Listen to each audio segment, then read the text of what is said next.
근데 여러분도 그렇게 한번 들어보시라는 거예요. 정말로 한번 들어보면은 이게 무슨 소리라고 표현할지 모르는 소리로 들려요. 저는요, 제가 한 8년 전에 시골에 들어가서 산속에서 작은 황토집에서 글 쓰며 지내고 있는데요. 그 전에는 학교에서 아이들을 가르쳤어요. 근데 이제 몇 번 휴직도 하고 몸도 안 좋고 그래서 결국은 이제 의사들이 요양하라고 그래서 시골에 들어갔는데요. 시골 생활을 하면서 장작을 쪼개는데요. 깃들여서 장작을 쪼개는데 3번 나무에 앉아서 새가 우는데요. 어떻게 우느냐면 선생님 이렇게 우는 거예요. 선생님 이렇게 울어요. 깜짝 놀랐어요. 그래서 나무를 쪼개다 말고 고개를 확 돌렸어요. 누가 나를 부르나 하고. 누구야? 새예요. 근데 그 새가 선생님 이렇게 운단 말이에요. 참 희한하다. 저 새는 어떻게 선생님 하고 울을까? 이 생각이 들어서 저 새는 선생님 새다 하고 제가 이름을 붙였어요. 그리고 다른 사람들이 찾아왔을 때 한번 들어보라고 그랬어요. 저 새는 참 희한하게 울어요. 저 새 울음소리 좀 한번 들어보세요. 저 새는 선생님하고 울어요. 그런 거 한번 들어보세요. 그랬더니 그분들은 듣더니 글쎄 그런 것 같기도 하고 그렇게 말씀하시니까 그런 것 같기도 하고 아닌 것 같기도 하고 그래요. 근데 제 귀에는 분명히 그렇게 들리는 거예요. 왜 그렇게 들렸을까요? 제가 아이들을 보고 싶어 한 거죠. 그러니까 그렇게 들리는 거죠. 내가 어떤 생각을 갖고 듣느냐에 따라서 그렇게 들리는 거예요. 어떤 새는요, 새 이름 중에 홀딱벗고새라는 새가 있어요. 스님들도 그렇게 그 새 이름을 부른대요.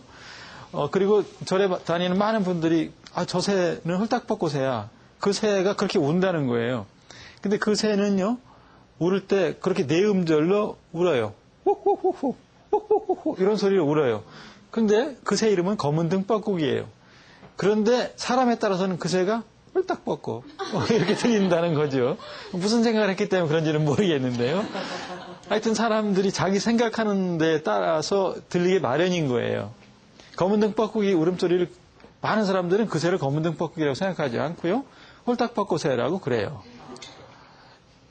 여러분들도 새소리나 매미 울음소리가 들리면 무슨 소리로 표현하면 좋을까 하고 생각해 보세요. 표현할 수 없는 소리로 들리는데 내가 어떻게 생각하냐에 따라서 다르게 들린단 말이에요. 애들한테도 애들 손을 잡고 밖에 나갔을 때 저 소리가 무슨 소리에 들리니? 나는 이런 소리에 들리는데 너는 어떤 소리에 들리니? 하고 애들하고 이야기해 보세요. 그게 아이들의 상상력을 키워주는 거예요. 얼마든지 다양한 소리에 들릴 수 있다는 거죠. 시인들은 자기 목소리로 듣고 자기 눈으로 본 것들을 표현하려고 애를 쓰고 남이 하지 않은 표현, 남이 하지 않은 말을 하려고 하는 사람들이에요. 김동환 시인이라는 시인이 쓴 시 중에 유성이라는 시가 있는데요. 이 시를 보면은요, 둘이 밤에 두 사람이 사랑을 하는 거예요. 숲속에 들어가서 깊은 밤, 이슬, 계곡의 물소리에 실린 바람이 잠든 이슬을 깨우는 밤이니까 깊은 밤이에요. 이슬이 막 이제 풀잎에 맺히고 하는 것을 이슬을 깨운다고 표현한 것 뿐이에요. 이슬을 깨우는 밤, 어둠 속에 벌거벗은 나무들 서로의 손을 꼭 잡고 쳐다보면, 그러니까 나무들이 많은 그런 숲속에서 두 사람이 서로 깊은 밤 서로 사랑을 하고 있어요. 하늘에는 별이 떠 있는 그런 밤이에요. 둘이 서로 손을 꼭 잡고 있기 때문에 나무들도 그렇게 하고 있다고 생각했을 텐데요. 그런데 별똥이 쫙 떨어졌어요. 별똥이 하늘에서 어두운 밤하늘에 쫙 떨어지면서 사라져갔어요. 그것을 뭐라고 표현해 보세요. 유성이 사랑에 밑줄을 그으며 사라져간다고 그랬어요. 여러분 어떤 때 밑줄을 그었습니까? 중요할 때. 그럼 별똥이 우리 둘이 몰래 숲속에서 사랑하고 있는데 밑줄을 쫙 그으며 갔다는 거는 너희들 사랑이 참 중요하다는 걸 알기 위해서 그런 뜻이잖아요. 너희 기억하겠어 그런 뜻이잖아요. 그때 밑줄을 긋잖아요. 그러면 그 속에 얼마나 많은 것들이 포함되어 있어요. 많은 상상을 하게 되잖아요. 아까 사회자께서 그거 물었죠. 왜 상상력이 그렇게 중요한가 물었죠. 그런 읽는 동안에도 많은 걸 상상하게 되는 거예요. 시인들이 많은 걸 발견하려고 하고 또 시를 통해서 많은 걸 상상하게 하고, 그리고 이 사람만이 한 표현 같은 것들을 시 안에 담아놓는단 말이죠. 이런 누구도 한 적이 없는 표현들이 들어있는 시가 좋은 시, 오래오래 남는 시인 거죠. 여러분들도 몰래 사랑하는 동안 유성이 여러분 사랑의 밑줄을 쫙 그으면서 사라져가는 밤이 있기를 바랍니다.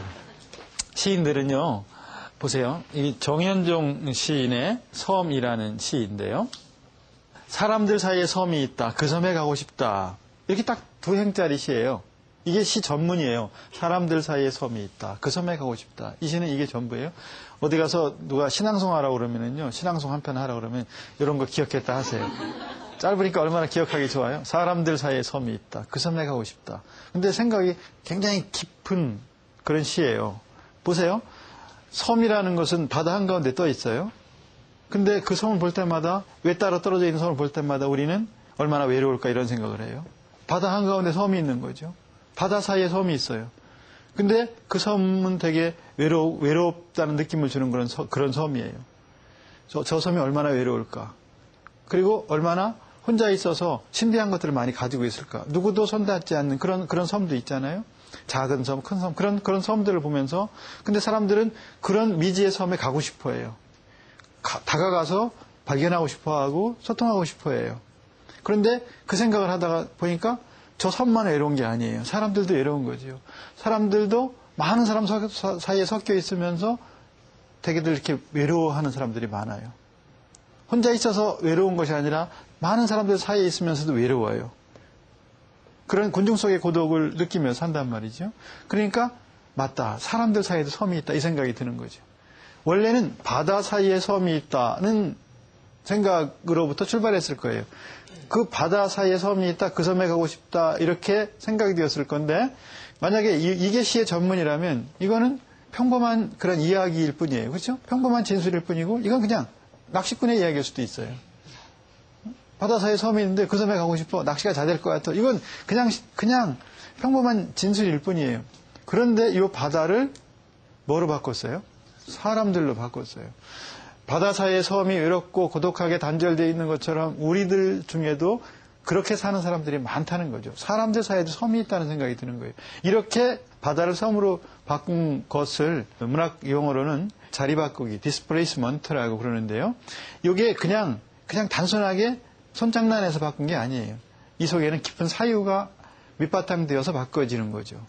깊은 생각을 통해서 이렇게 바꾸어서 많은 생각을 하는 거죠. 그래, 맞아. 사람들 사이에도 섬이 있어. 그런데 그 섬에 가고 싶은 거예요. 그 외로운 사람과 소통하고 싶은 거죠. 그 외로운 사람께 다가가고 싶은 거고, 그리고 하나 되고 싶은 거죠. 그래서 많은 생각을 하게 하는 그런 시, 짧은 이 시를 얼마나 다양하게 해석하는지 몰라요. 짧으면서도 많은 생각이 집약되어 있는 것이 시인 거예요. 생각이 압축되고 집약되어 있는 것이 시고, 그 안에 많은 생각을 담아놓고 있는 것이 시라는 거죠. 그리고 남이 이야기하지 않은 바로 그런 생각, 그런 발견, 그런 창의적인 생각,